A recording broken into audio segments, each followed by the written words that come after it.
Good afternoon guys. Shout out guys sa napanood ko guys.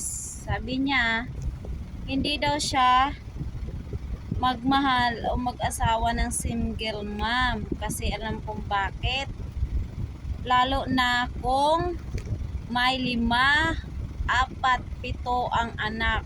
Kasi sa halip daw na siya daw ang buhayin, baka siya pa daw ang magbuhay. At higit sa lahat, ang sabi niya, ang single mom daw mabaho.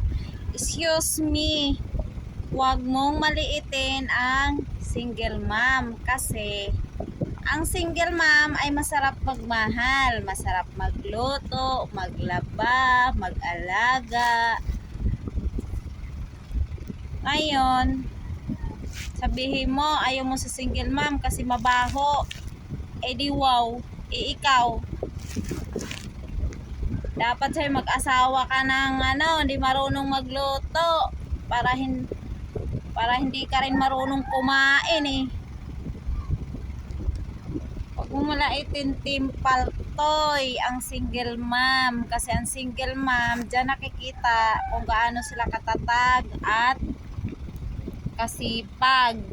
Hindi lahat ng single mom ay iniwanan dahil masama ang ugali, sadyang nakatadhana na hindi sila pinagpala kaya nagiging single mom. Diba guys?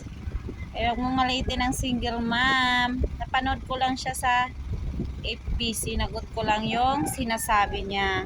Kaya mas maganda pa ang naging single mom kaysa may asawa kang batugan o palamunin. Kaya mas maigi maging single mom. Pero hindi ibig sabihin nun kaya ka single mom ay masamang ugali o mabaho.